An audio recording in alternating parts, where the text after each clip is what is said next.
Welcome to GS College of Commerce, Varda. I am Assistant Professor Amol Patil. Today we will be discussing about topic fire insurance claim for the BCom 6 subject financial account.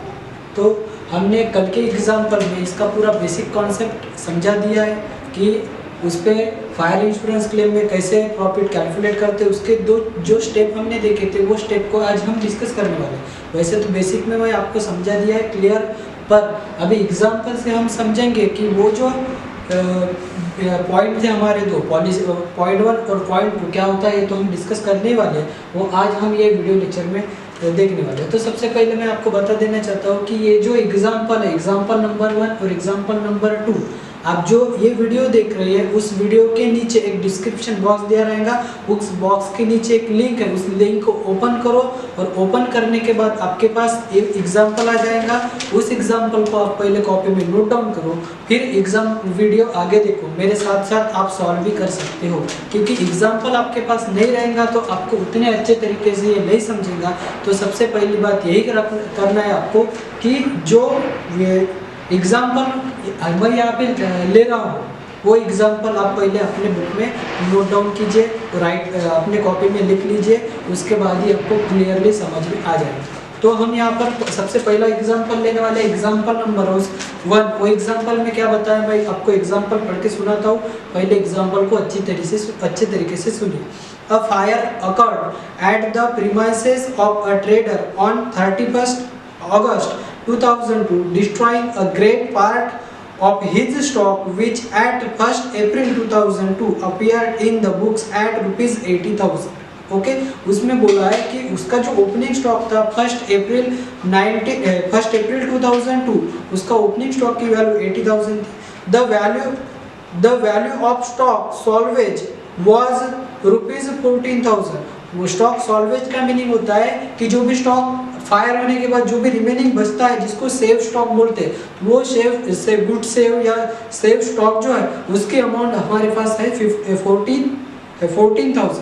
Next, the gross profit on the sales was 30% and sales amounted to rupees 1,72,000 from 1st April to the date of fire, while for the same period the purchase amounted to rupees 1,12,400. Calculate the amount of claim to be submitted the insurance company. Okay, तो ये example यहाँ पर given है। तो हम यहाँ पर 4 step को में एग्जाम्पल को सॉल्व करते हैं। वो 4 स्टेप आपको ध्यान में रखना है कि वो स्टेप को किस तरीके से स्टेप रहती है। तो चलो मैं आपका ज़्यादा वक्त ना लेते हुए एग्जाम्पल को सॉल्व करते हैं। तो सबसे पहले यहाँ पर बनता है ग्रॉस प्रॉफिट के परसेंटेज। अगर एग्जाम्पल में गिवन है तो डायरेक्टली शो करो, अगर एग्जाम्पल में गिवन नहीं होते तो उसको हमें कैलकुलेट करना पड़ेगा। उसके लिए हम प्रीवियस ईयर का ट्रेडिंग अकाउंट उसके लिए प्रिपेयर करना पड़ता है। तो यहाँ पे डायरेक्टली शो है कि ग्रॉस प्रॉफिट के जो परसेंटेज है, GP percentage of gross profit, उसके परसेंटेज हमें गिवन है कितना है 30%। ठीक है, परसेंटेज हमें यहाँ पर ऑलरेडी गिवन है 30%। ये हो गया हमारा पार्ट 1।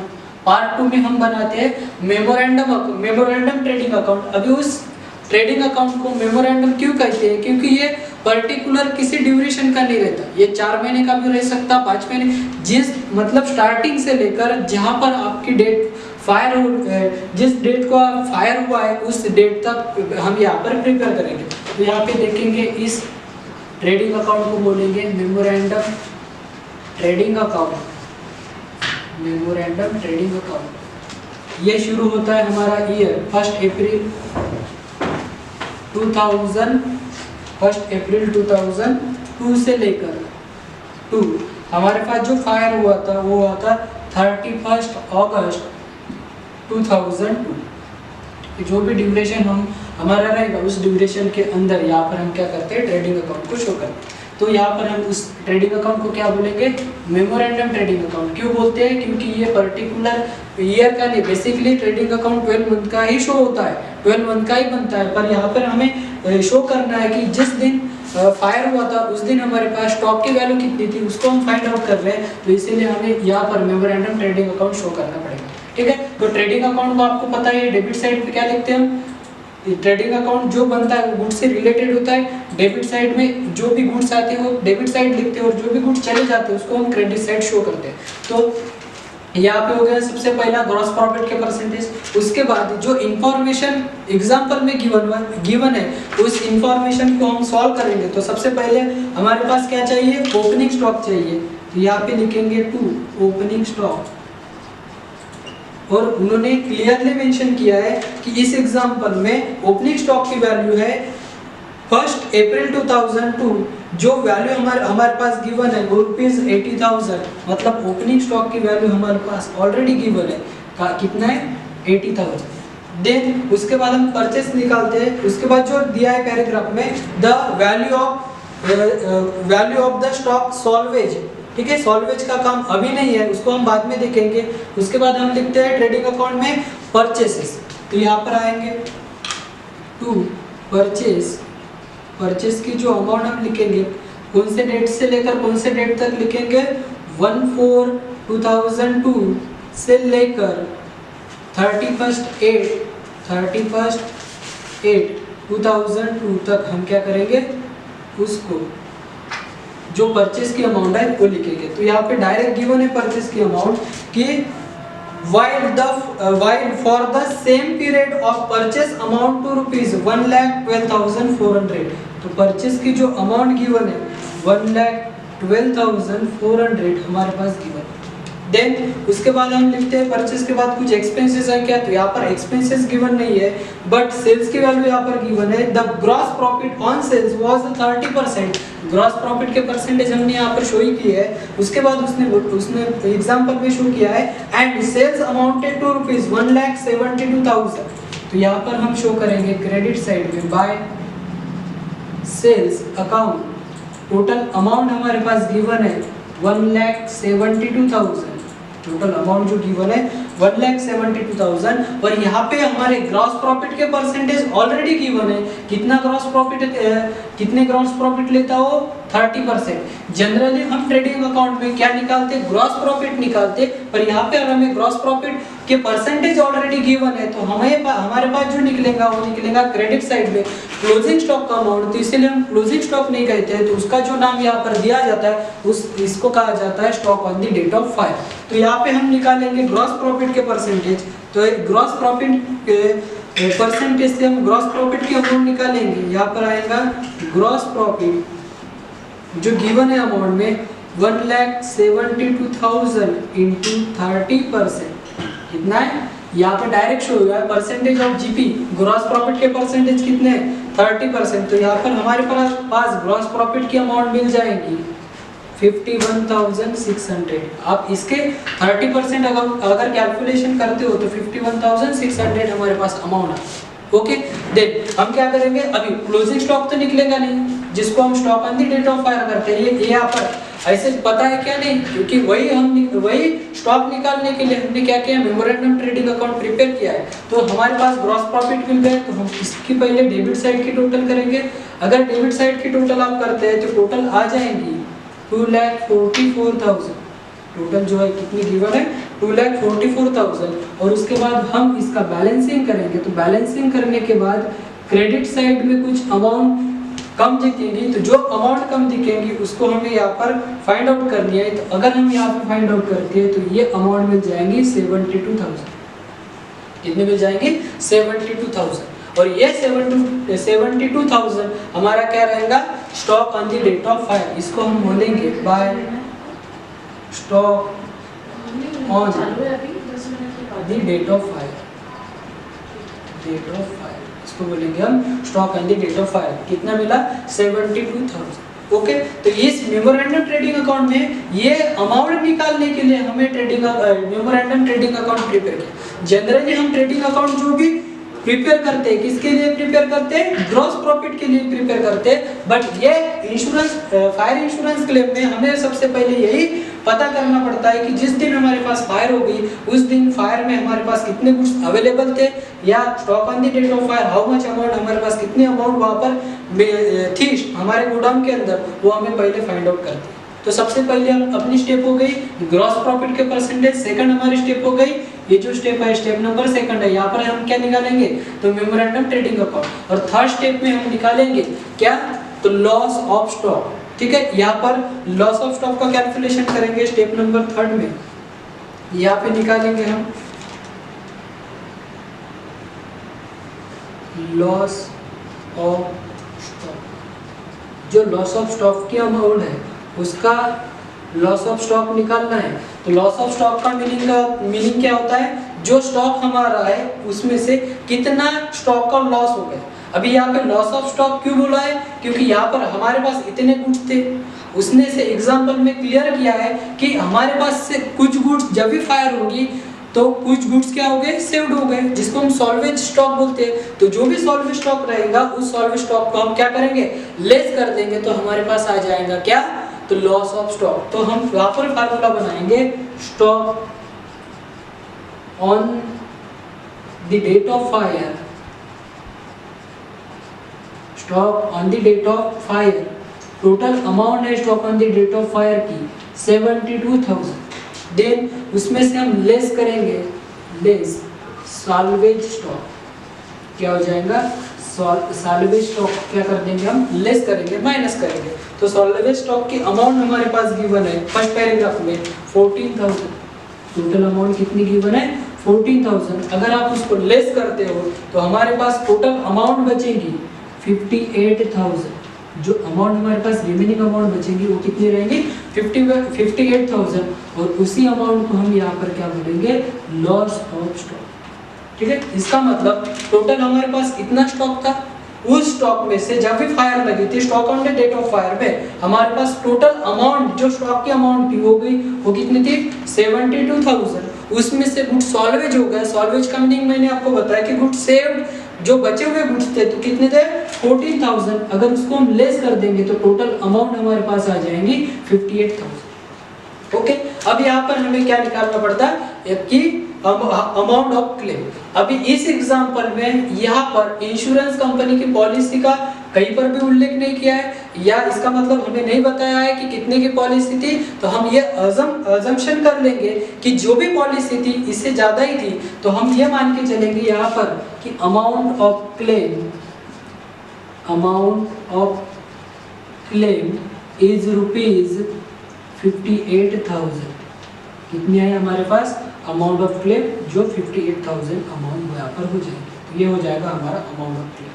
ये हो गया टाइप नंबर 1, जिसको हम पहले इसमें बोलते हैं पहला टाइप जो था ये पहले टाइप, जिसको हम क्या बोलेंगे कि जब भी हमारी पॉलिसी की amount stock on the date of fire से क्या थी ज्यादा थी, पॉलिसी ज्यादा थी, तो जितनी पॉलिसी ज्यादा थी उस समय हम या ऐसे में जो भी अमाउंट ऑफ क्लेम रहेगा वो यहाँ पे कैलकुलेट करेंगे। दूसरा जो स्टेप हमारे पास रहता है उस स्टेप में जो पॉलिसी की अमाउंट रहती है वो less than stock on the date of fire रहती है, मतलब जिस दिन हमारे पास गोडाउन में आग लगती है उससे हमारी पॉलिसी की अमाउंट कम होती है, तो उस केस में हम उसका कैलकुलेशन कैसे करेंगे ये हम देखेंगे एग्जाम्पल नंबर 2। तो यहाँ पे इसलिए मैंने दोनों भी एग्जाम्पल की कंपेयर की कि यहाँ पर आपको अच्छे से समझ में आ जाएगा कि पहले जो मेथड हमने देखी थी उसमें क्या है और सेकंड जो मेथड है उसमें क्या। ओके, तो मैं ये समझ सकता हूँ कि आपका जो पहला पॉइंट हो गया वो यहाँ पर क्लियर हुआ होगा। ठीक है, नेक्स्ट हम दूसरे एग्जाम्पल की तरफ जाते हैं। तो दूसरे एग्जाम्पल में भी सबसे पहले आपको एग्जाम्पल को नोट डाउन करना है और अच्छे से उसको रीड करके फिर सॉल्व करना है। तो एग्जाम्पल को मैं पढ़ता हूँ। On 17 August 2005, a fire occurred in premises of Messrs. Kuchankar, a bookseller. Most of the stock were destroyed. Cost of salvage stock being rupees 11,200.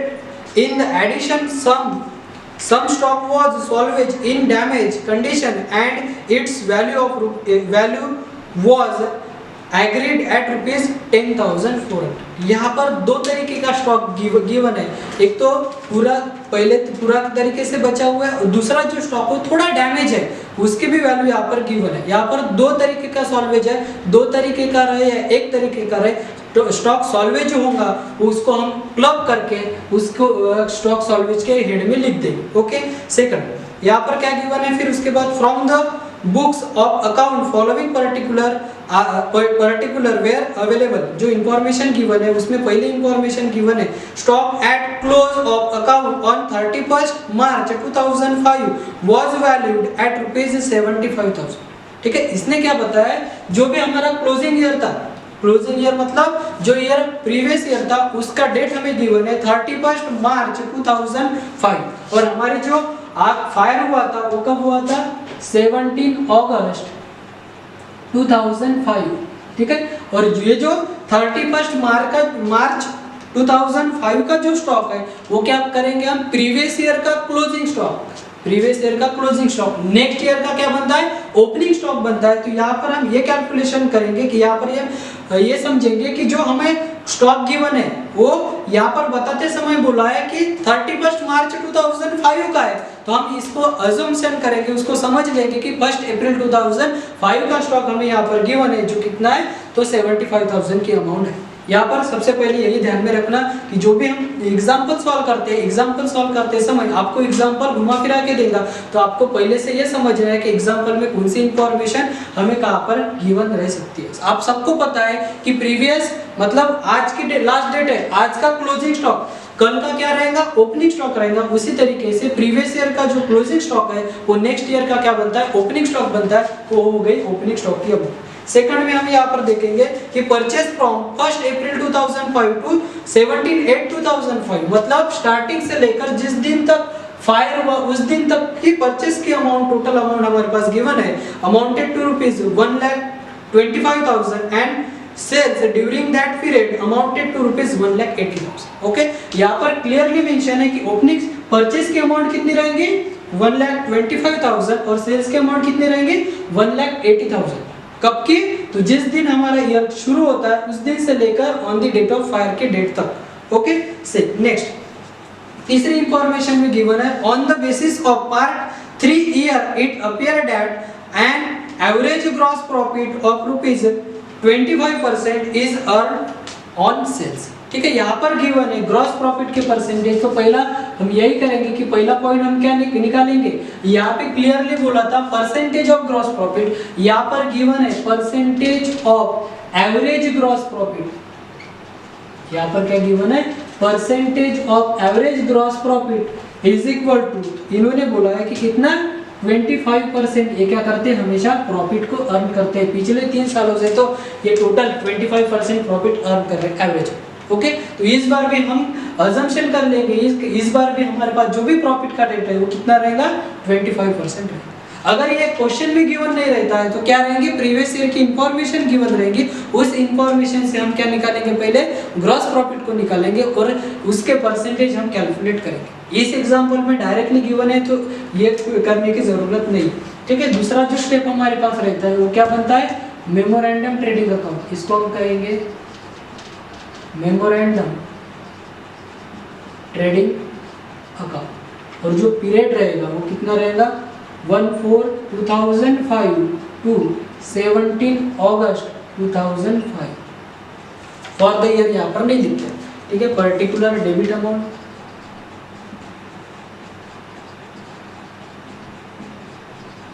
Particular credit amount,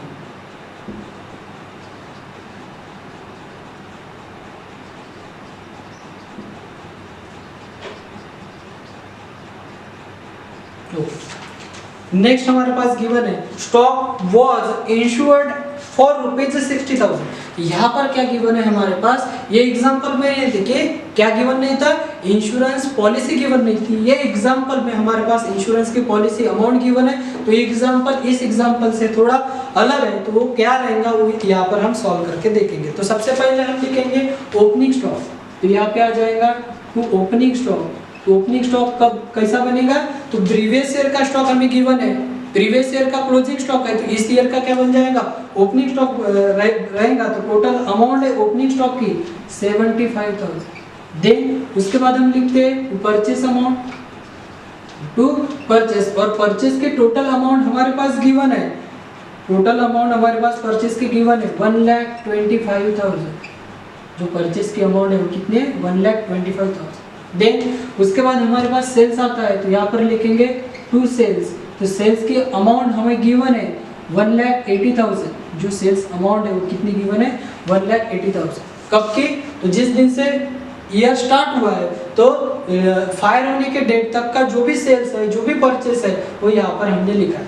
then यहाँ पर हमारे पास गिवन है, क्या गिवन है, ग्रॉस प्रॉफिट के percentage. तो उस ग्रॉस प्रॉफिट के परसेंटेज के हम यहाँ पर ये एग्जांपल में क्या लिखेंगे, ग्रॉस प्रॉफिट निकालेंगे, यहाँ पर निकालेंगे ग्रॉस प्रॉफिट। ठीक है, क्लोजिंग स्टॉक निकाल सकते का डायरेक्टली नहीं निकाल सकते, क्यों, क्योंकि हमारे पास पता ही नहीं कितना स्टॉक है, और स्टॉक निकालने के लिए हम मेमोरेंडम ट्रेडिंग अकाउंट प्रिपेयर कर रहे हैं। तो यहाँ पर हम ये भी अजम्पशन कर लेंगे यहाँ पर कि जो भी ग्रॉस प्रॉफिट है वो सेल्स के कितने परसेंट है, 25% है। तो यहाँ पे हम कैलकुलेट करेंगे 1,80,000 के 25%। अगर आप 1,25,000 के 25% अगर 1,80,000 के 25% अगर आप निकालते हो तो टोटल अमाउंट मिल जाएगी हमारे पास 75,000। टोटल जो अमाउंट हमारे पास गिवन रहेगी वो कितनी मिल गई, 75। देन उसके बाद हम इसके टोटल कर देंगे डेबिट की और क्रेडिट की, मतलब बैलेंसिंग करेंगे। तो बैलेंसिंग के वक्त हमारे पास डेबिट की अमाउंट ज़्यादा है, क्रेडिट की अमाउंट कम है। क्यों कम है, क्योंकि यहाँ पर एक पॉइंट मिसिंग है, वही पॉइंट हमें फाइंड आउट करना है। अगर हम टोटल कर देंगे तो यहाँ की टोटल मिल जाएगी 2,75,000, और यहाँ की भी टोटल हमें कितनी करनी है, 2,75,000 करनी है। तो यहाँ पे मिल जाएगी टोटल जो बची हुई अमाउंट है वो रहेगी 65,000। जो अमाउंट हमारे पास रिमेनिंग रहेगी वो रहेगी 65,000, और उस अमाउंट को हम कहेंगे by stock on the date of fire. Stock on the date of fire जो कितना है, 65,000। ओके, ये हो गया हमारा stock on the date of fire. Third जो स्टेप हमारे पास रहता है, तीसरा स्टेप, यहाँ पर हम क्या निकालते हैं, लॉस ऑफ स्टॉक। यहाँ पे निकालते हैं हम लॉस ऑफ स्टॉक, और लॉस ऑफ स्टॉक निकालने का फार्मूला हमारे पास क्या है, तो उसका फार्मूला हमारे पास है stock on the date of fire, stock on the date of fire, stock on the date of fire. Total amount कितनी है, 65,000, लेस करेंगे सॉल्वेज स्टॉक। सॉल्वेज स्टॉक की अमाउंट हमारे पास गिवन है, पहले हमें बताया कि टोटली 11,200 का है। नेक्स्ट हमारे पास गिवन है 10,400। अगर हम इस दोनों की टोटल करेंगे तो टोटल करने के बाद हमारे पास टोटल सॉल्वेज बन जाएगा 21,600। टोटल कितना बच जाएगा, 21,600। अगर हम उसको लेस करते हैं तो हमारे पास अमाउंट बचेंगी 43,200। तो ये हमारा बचेगा, ये इस स्टॉक को हम कहेंगे लॉस ऑफ स्टॉक। यहाँ पर हम क्या कहेंगे, लॉस ऑफ स्टॉक। यहाँ तक तो सभी को समझ में आ गया होगा, क्योंकि यहाँ तक और ये दोनों एग्जाम्पल सेम है, ठीक है। बट अब यहाँ पर थोड़ा चेंज है। इस एग्जाम्पल में पॉलिसी की अमाउंट हमारे पास गिवन नहीं थी, तो हमने ये समझा था कि जितने भी क्लेम है उतना भी हमारा क्या है, जो भी लॉस हमारे पास आएगा वो पूरा का पूरा हमने क्या कर दिया, उससे भी ज़्यादा हमारी इंश्योरेंस की पॉलिसी रहेगी। बट ये एग्जाम्पल में इंश्योरेंस पॉलिसी हमारे पास गिवन है, पॉलिसी की अमाउंट हमारे पास गिवन है 60,000। पॉलिसी की अमाउंट कितनी गिवन है, 60,000, और stock on the date of fire की अमाउंट हमारे पास गिवन है 65,000। अगर पॉलिसी के अमाउंट से ये अमाउंट अगर ज़्यादा रहती है, ठीक है, इस केस में हम एवरेज क्लॉज का फार्मूला यूज करते हैं, और एवरेज क्लॉज का फार्मूला यूज करके हम क्या निकालेंगे, क्या इंश्योर मतलब अमाउंट ऑफ क्लेम, ठीक है। तो ये सबको आप भी ध्यान में आ गया होगा कि अगर पॉलिसी की अमाउंट ज्यादा है तो एवरेज क्लॉज बनाने की अमाउंट जरूरत नहीं है। अगर पॉलिसी की amount stock on the date of fire से अगर कम रहती है, लेस देन रहती है, तो उस केस में हमें एवरेज क्लॉज का फार्मूला यूज करना पड़ेगा और निकालना पड़ेगा। जैसे कि मैं आपको समझा देता कि हमने बोला इंश्योरेंस कंपनी को कि हमारे पास कितना स्टॉक था, 65 का स्टॉक था। हम गए इंश्योरेंस कंपनी के पास, उनको बोला हमारे जो पॉलिसी थी वो कितने की थी, 60,000 की, और हमारा जो लॉस था, मतलब जो इस दिन गोडाउन में लॉस हुआ उस वक्त हमारा जो स्टॉक था वो कितना बचा, टोटल अमाउंट है 65,000 का। उस केस में उससे कुछ अमाउंट सॉल्वेज हो गई, जो अमाउंट सॉल्वेज हो गई इसका मतलब ये तो अमाउंट आपके पास थी। इस केस में क्या हो जाएगा, आप ये नहीं कह सकते कि जो जो अमाउंट हमारे पास बची थी उसका इंश्योरेंस नहीं था। इसका मतलब क्या हो जाएगा, इसमें जो भी अमाउंट इंक्लूड थी वो इंश्योरेंस निकाले वो भी थी, और वो भी स्टॉक इंक्लूड था जिसका इंश्योरेंस नहीं था। इस केस में हमें यह निकालना पड़ेगा कि इस दोनों का क्या रिलेशन है, एवरेज क्या रहेगा, और उस एवरेज पे हम इंश्योरेंस क्लेम की अमाउंट कैलकुलेट करेंगे। तो उसके लिए इंश्योरेंस क्लेम की अमाउंट कैलकुलेट करने के लिए हमारे पास एक डायरेक्टली फार्मूला गिवन है, वो फार्मूला लिखने के बाद उस आपकी अमाउंट डायरेक्टली शो हो जाएगी। तो यहाँ पर हम निकालेंगे फॉर अमाउंट ऑफ क्लेम, और उसका फार्मूला बनेगा loss of stock divided by stock on the date of fire, stock on the date of fire, stock on the date of fire into insurance policy, insurance policy या policy amount भी लिख सकते हैं, ठीक है, insurance policy amount. इस case में हमारे पास जो लॉस था टोटल कितना था 43,200 इनटू टोटल हमारे पास जो इंश्योरेंस पॉलिसी थी वो थी 60,000, और जो stock on the date of fire था उसकी अमाउंट थी 65,000। अगर हम इसको कैलकुलेट करते हैं तो हमारे पास टोटल अमाउंट आ जाती है 40,200 अप्रोक्सीमेट कितना आ जाता है 40,062। ये हो गई हमारे इंश्योरेंस क्लेम की अमाउंट, ठीक है।